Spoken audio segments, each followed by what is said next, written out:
His voice boomed through the oak-paneled dining room, loud enough to rattle the crystal glasses on the table. "You'll never be part of us." He pointed a trembling finger across the table like I was some stray animal that had wandered into his mansion by mistake. Guests froze mid-bite, wine paused at lips. Rachel didn't move. She stared at her plate, jaw clenched. Her mother whispered something sharp under her breath. But no one stopped him. The moment hung there, awkward and sharp. I let the silence stretch. Then I reached into my coat pocket and placed a thin navy blue folder on the tablecloth. "You should read this," I said. He hesitated, like touching it might burn him. But curiosity always overpowers ego in men like him. He snatched the folder, flipped it open, and then it happened. His confidence bled out of his face in seconds.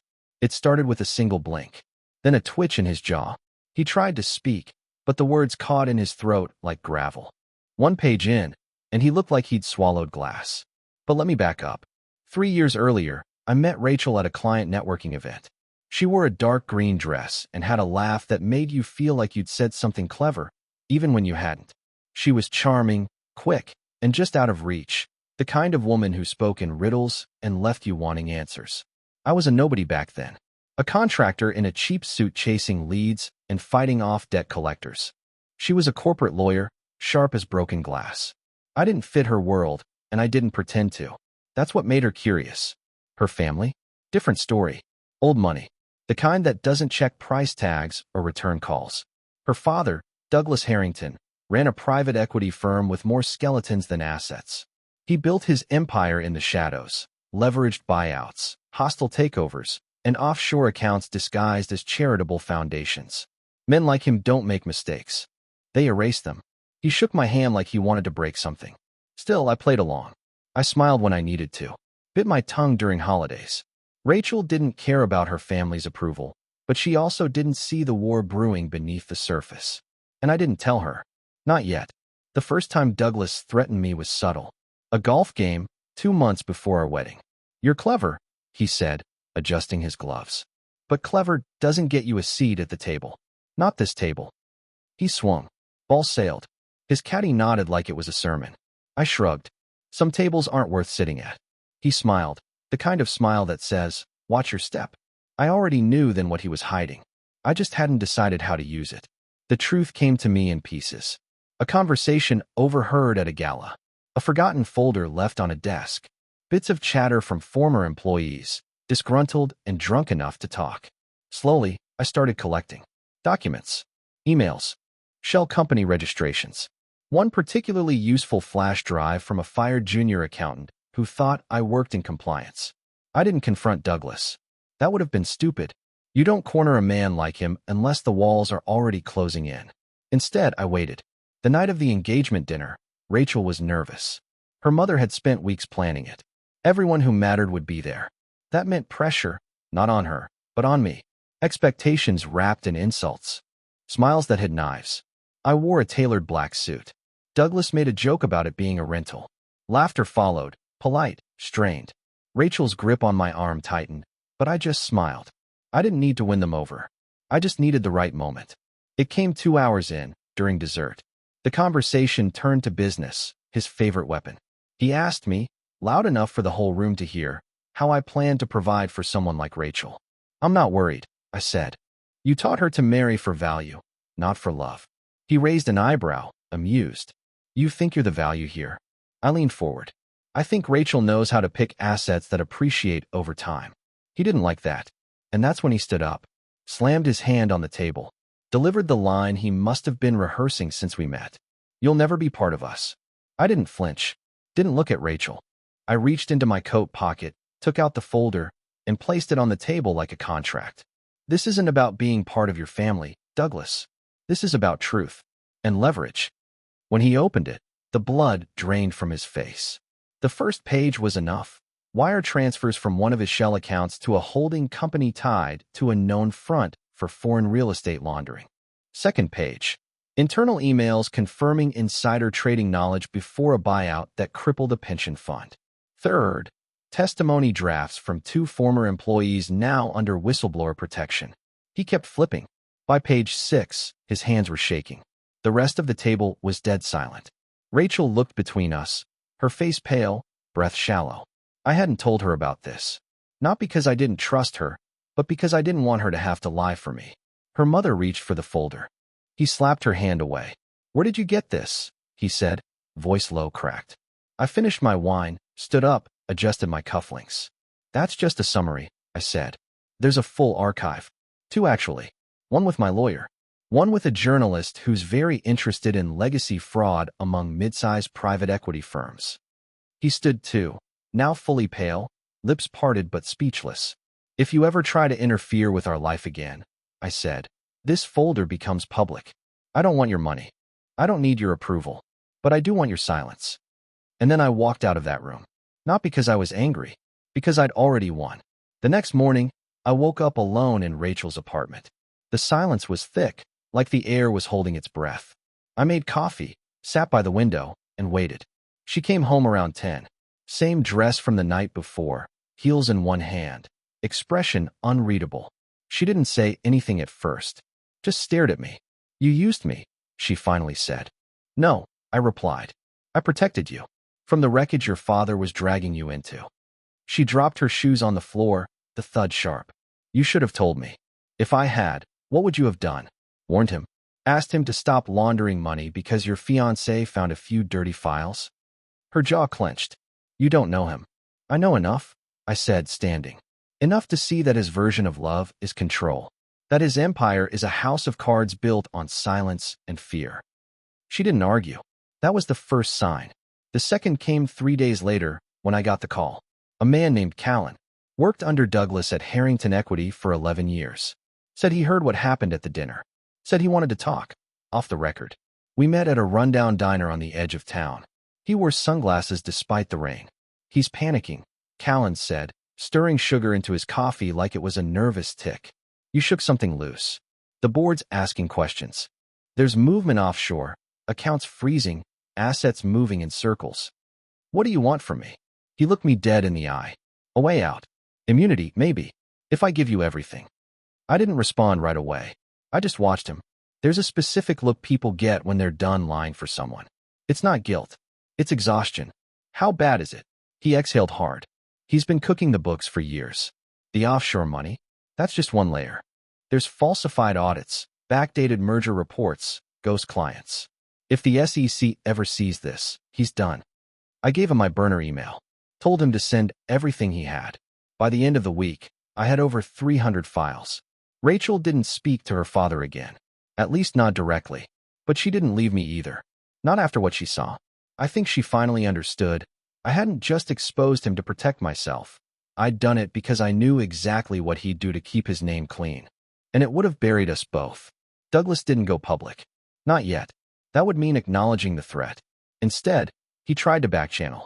A private investigator tailed me for a week. My phone pinged with spoofed numbers. One afternoon, a black car parked outside Rachel's apartment and stayed there for hours. So I sent the first warning shot. A single page, unmarked, anonymous, faxed to one of his subsidiary offices in the Cayman Islands. It listed 5 companies tied directly to fraud. No threats, no names, just enough truth to set the room on fire. By morning, 2 of his offshore accounts were flagged. One was locked. That night, he called. No pleasantries, no theatrics, just a growl. "I underestimated you." I didn't respond. "You want money?" I hung up. He called again. This time Rachel answered. I watched her face as she listened. Her eyes narrowed. Then her mouth twisted into a bitter smile. She handed me the phone. "He wants to talk. Alone." I took it. "You don't have leverage anymore, Douglas. You've got a ticking clock." "Then tell me what you want." I thought about it. "I want you to retire. Quietly. Announce your exit from the firm. Clean handoff. No noise." He didn't answer. "And I want a full statement, notarized, that you'll cease all involvement in Rachel's life. Personally, professionally, socially. No more strings." "You're blackmailing me." "No," I said. "I'm offering you a choice. Step down now. Disappear quietly. Or wait until the media knocks on your door." Silence. Then, finally, he laughed. Low. Bitter. "You think you've won." "No," I said. "I think you've lost. I'm just making sure it stays buried." 3 weeks later, Douglas Harrington resigned. Cited health reasons. His firm released a polished statement. Photos showed him smiling on a golf course in the Bahamas. But behind the scenes, everything collapsed. Callan's files triggered an internal audit. Half the partners jumped ship. The SEC opened a silent probe. No headlines yet, but it was coming. Slowly, quietly, the way real damage travels. Rachel and I moved out of the city. Bought a small house in Vermont. She started a legal nonprofit for victims of corporate fraud. I kept my consulting business low profile, off the grid. Sometimes I still get calls, old associates asking if I'm the same guy who took down Harrington Equity without a single press release. I never answered directly, because what mattered wasn't the revenge. It was the message. You don't destroy powerful men by shouting. You do it by showing them the one thing they fear most, a version of themselves they can't control. 6 months after the resignation, a letter arrived. No return address. Just my name on the envelope, typed clean on thick paper. Inside, one line. You might have won the war, but she'll always be one of us. It wasn't signed. Didn't have to be. I knew Douglas's voice when I read it. Even stripped of sound, it carried that same old sneer, superiority laced with threat. But this wasn't a threat. It was a mistake. Because what he didn't understand, what men like him never understand, is that once control is broken, it never comes back. I didn't show Rachel the letter. Not out of protection, but because I didn't need to anymore. She wasn't the same woman from the dinner party. She had seen too much, lost more than just a father. And somewhere in the wreckage, she found her own clarity. That winter, she filed a motion against Harrington Equity. Technically, it was a whistleblower petition, tied to what she'd learned during her time assisting with her father's estate cleanup. But practically, it was a kill shot. She'd waited for the dust to settle, gathered her own evidence, then cut directly into the company's still-beating heart. The firm folded under the pressure. Investors pulled out. Class action suits emerged. And by spring, Douglas's empire was a nameplate on an empty office floor. But that wasn't the end. Not for me. While Rachel fought that battle, I was building something quieter, a new firm, not under my name, not tied to any traceable past. Just initials. An offshore trust. A handful of elite clients with more to lose than to gain from speaking my name out loud. Callan came on board. So did 2 others who'd once worked for Harrington. People who'd seen enough to want clean starts. We didn't advertise. We didn't network. We solved problems no one wanted public. And slowly, I became the one thing Douglas had always feared: untraceable leverage. By the end of the year, my firm had controlling interests in 3 competitors to Harrington's old network. We didn't gloat. We just operated. Quietly. Efficiently. The way shadows move. Rachel and I stayed in Vermont longer than expected. She was busy. So was I. But the air was cleaner there. No press. No whispers. Just the slow hum of a life finally chosen. Then came the gala. The invitation arrived in a cream envelope, the same embossed logo as the one from the engagement dinner. Same country club. Same guest list. But this time, it was different. Rachel wasn't just invited. She was the keynote speaker. Legal reform advocate. Woman of the Year. Her face was on the program. Her name was the draw. She didn't want to go. At first. I don't need their approval, she said, staring at the invitation like it was an insult. You're not going for their approval, I told her. You're going to remind them who survived. We arrived late. The valet barely looked at our car, an understated matte black sedan. No flash, just presence. Inside, the club hadn't changed. Same chandeliers. Same tables. Same whispers. Only this time, they didn't know where to look. Rachel walked in like a verdict. She wore navy, same shade as the folder I'd placed in front of her father a year ago. Her heels didn't click. They struck against the marble. And every eye turned, not because of her dress, but because she didn't flinch. She took the stage 30 minutes in. Spoke for 7. She didn't mention her father. Didn't speak of fraud or revenge. Just truth. Measured, sharp truth about legacy, corruption, and the cost of silence. The applause at the end was polite. Forced. Some didn't clap at all. But none of them interrupted. Afterwards, an older man approached me near the bar.